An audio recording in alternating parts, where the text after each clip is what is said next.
Just east of Manhattan and stretching northeast into the Atlantic Ocean, Long Island was one of the most influential regions in shaping both American and world history. Geographically, Long Island was a natural airfield. It was the takeoff point for many early historic flights and transformed aviation from a dangerous sport into a viable means of transportation.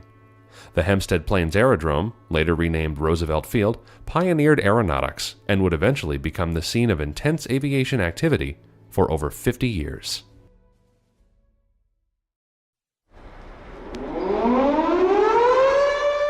Yesterday, December 7th, 1941, a date which will live in infamy. The United States of America was suddenly and deliberately attacked by naval and air forces of the Empire of Japan. As the United States entered World War II unprepared, they found it essential to recruit creative minds to develop the most cutting-edge technology, along with skilled laborers to produce and manufacture the products. The United States government turned to Long Island and its people to help win the war, altering Long Island forever. No area in America had more of an impact on World War II than Long Island. War technology had evolved since World War I and was now largely fought in the air. Two Long Island companies, Grumman of Bethpage and Republic Aviation of Farmingdale, became powerful influences. With the increased use of aircraft carriers, Grumman focused its production on low-level propeller planes capable of taking off from short-distance runways. They developed 3 planes that would rewrite history: the Wildcat, the Hellcat, and the Avenger. After World War II, Long Island's population skyrocketed, mostly in Nassau County and western Suffolk County. However, political conflict, military tension, and economic competition continued between the USSR and its satellite states and the powers of the Western world, including the United States. All free men, wherever they may live, are citizens of Berlin, and therefore, as a free man, I take pride in the words, Ich bin ein Berliner. The Soviet Union continued to build their military force and weapons technology, while America also aimed on increasing their defense if the Soviet Union were to make their attack. The US government made this a high priority and came back to Long Island for the best technology. Long Island companies such as Grumman began to emphasize a new generation of aircraft equipped with a vast array of weapons, high surveillance systems, and even the ability to detect enemy offensive weapons. Farmingdale's Telephonics Corporation developed high-noise environment audio headsets, which eventually advanced into an all-digital, secure communication system, while the Edo Corporation pioneered and produced the underwater ice navigation sonar.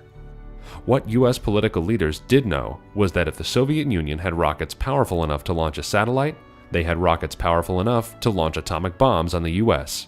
The space race between the Soviet Union and the United States was on.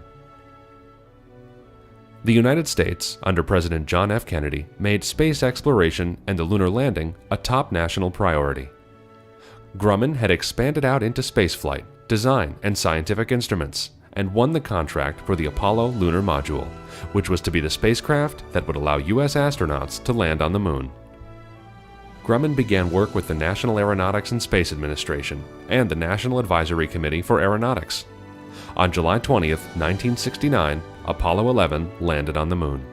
The lunar module was the world's first true spacecraft because it operated totally outside the Earth's atmosphere.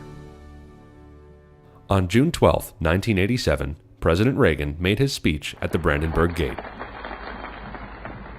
Mr. Gorbachev, tear down this wall.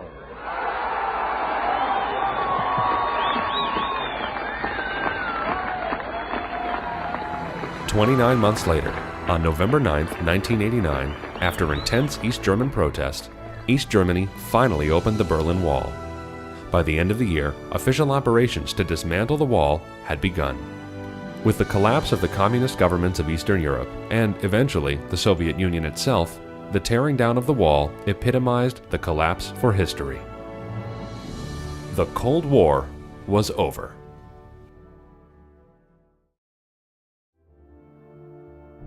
The Cold War had ended, and the government was spending less on planes and weapons. The size of all military contractors, including Grumman, decreased significantly. Grumman was purchased by the Northrop Corporation and became known as Northrop Grumman. Long Island leaders knew they needed to foster new kinds of technology companies to replace the shrinking defense industry. Long Island's highly educated workforce, world-class research institutions, and computer software companies were ready to revolutionize the 1990s.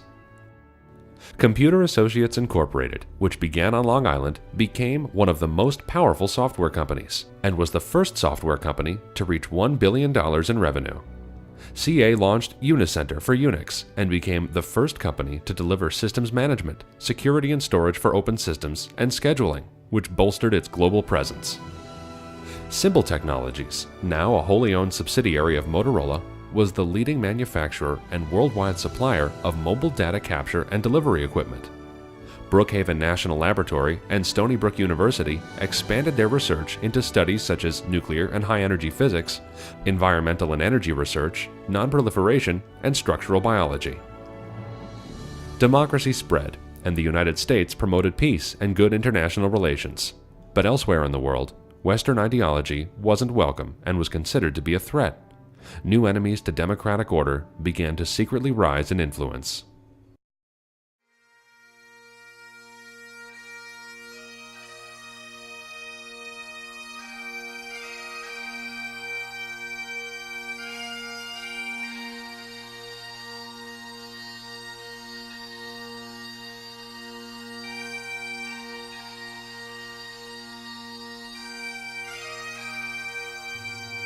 First, we mourned.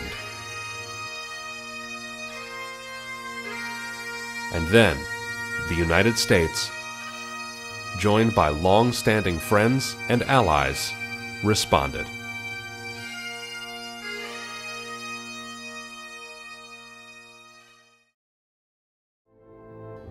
After 9/11, a new reality became evident. Enemies were not threatening the United States with military planes or long-range missiles.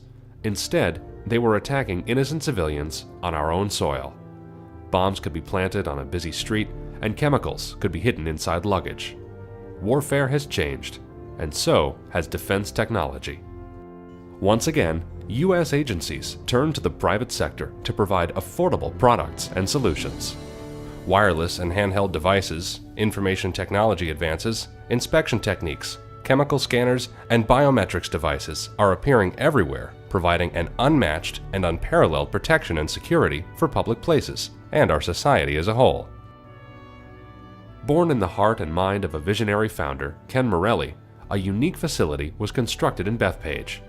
The 90,000 square foot center brings industry, government, and academia together under one roof. It has a multi-purpose mission of facilitating agency-industry cooperation leading to business opportunities, as well as research and testing for HLS solutions.